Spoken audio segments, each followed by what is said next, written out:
दुनिया का सबसे पावरफुल इंसान कौन है? कोई कहेगा व्लादिमीर पुतिन, तो कोई कहेगा एलोन मस्क, या फिर कोई ये भी कह सकता है Jeff Bezos.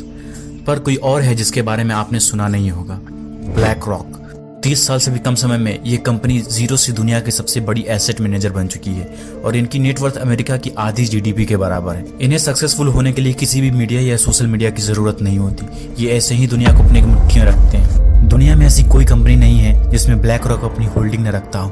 Apple, Microsoft, Amazon, Google, Tesla, Facebook, Mastercard जैसी बड़ी कंपनियां भी इनके लिए काम करती हैं। तो आइए जानते हैं कैसे ब्लैक रॉक दुनिया की सारी कंपनियों और इंडस्ट्रीज को इन्फ्लुएंस कर रही है। ब्लैक रॉक की स्थापना लैरी फिंक द्वारा 1988 में किया गया था। इनके साथ थे Robert Capito, Barbara Novick, Susan Wagner, Hugh Fretter, Keith Anderson and many more. दोस्तों, इनका काम था सिर्फ कॉर्पोरेशन को एसेट प्रोवाइड करना ताकि वो अपनी इन्वेस्टमेंट और रिस्क को मैनेज कर सके।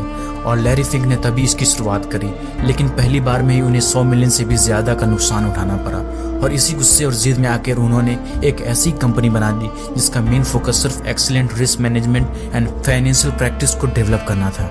दोस्तों, ब्लैक रॉक को उसकी पहली फंडिंग ब्लैकस्टोन ग्रुप के पीट पीटरसन से मिली थी। बताया जाता है कि पीट को फिंक का रिस्क मैनेजमेंट पर डिवोटेड एक कंपनी बनाने का आइडिया उन्हें बहुत पसंद आया था। इसी के साथ फिंक की कंपनी ब्लैकस्टोन की एक एसेंशियल पार्ट बन गई थी जिसका नाम दिया गया Blackstone financial management. Bond business में 50% पार्टनरशिप के बदले में ब्लैकस्टोन ने फिंक और उसकी टीम को $5 मिलियन की फंडिंग प्रोवाइड करी। इसके कुछ महीने बाद ही कंपनी को अच्छा खासा प्रॉफिट होने लगा।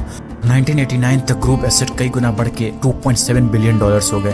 तभी ब्लैकस्टोन ने 10% स्टेक सेल करके अपनी पार्टनरशिप 40% कर ली और अब 60% स्टेक होल्डिंग फिंक और उसकी टीम के पास थी। 1992 में फर्म ने अपना नाम ब्लैक रॉक रखा और उस साल के एंड तक ब्लैक रॉक $17 बिलियन यानी आज के हिसाब से 1 लाख करोड़ के एसेट मैनेज कर रहा था। और वहीं 1994 के एंड तक ब्लैक रॉक $53 बिलियन यानी आज के हिसाब से 4.5 लाख करोड़ तक के एसेट मैनेज कर रहा था। और तभी लैरी फिंक उसी साल ब्लैक रॉक के सीईओ भी बन गए थे। At the end of 1999 company $165 billion के एसेट मैनेज कर रही थी। और आज के समय में ब्लैक रॉक कंपनी की हम बात करें तो ये 9.5 ट्रिलियन की एसेट को मैनेज कर रही है। मतलब अगर मैं आम भाषा में कहूँ तो आप कुछ भी कहीं से भी खरीद लो, आपका पैसा घूम फिर कर ब्लैक रॉक तक पहुंचेगा ही। फॉर एग्जाम्पल, अगर आप एक कोका कोला पीते हो या आप कोई स्नैक्स खाते हो या आप कोई सोप यूज करते हो तो उन सब की पेरेंट कंपनी है पेप्सी को और इसकी 8% शेयर ब्लैक रॉक ओन करता है। फूड एंड बेवरेज के अलावा भी ब्लैक रॉक बहुत सारी चीजों को ओन करता है। जैसे कि आप अगर कहीं वैकेशन प्लान कर रहे हैं तो आप टिकट और होटल के बारे में जानने के लिए अपने फोन्स और टैबलेट यूज करेंगे ही। तो ज्यादातर हम लोग booking.com, एक्सपर्ट या Airbnb ऐप्स को यूज करेंगे जहां आप इन सभी चीजों के बारे में जानकारी दी जाती है। तो आपको हम बता दें कि ये सारी कंपनीज ब्लैक रॉक ओन करती है। ये तो कुछ नहीं है, केरोसिन जो एयरप्लेन्स में फ्यूल करता है वो भी उन्हीं की बहुत सारी कंपनीज में से आती है। यहाँ तक कि जो स्टील्स, प्लेन्स और बड़ी बड़ी जहाज मैन्युफैक्चर करती है वो भी इन्हीं की फैक्ट्रीज से बन के निकलती है।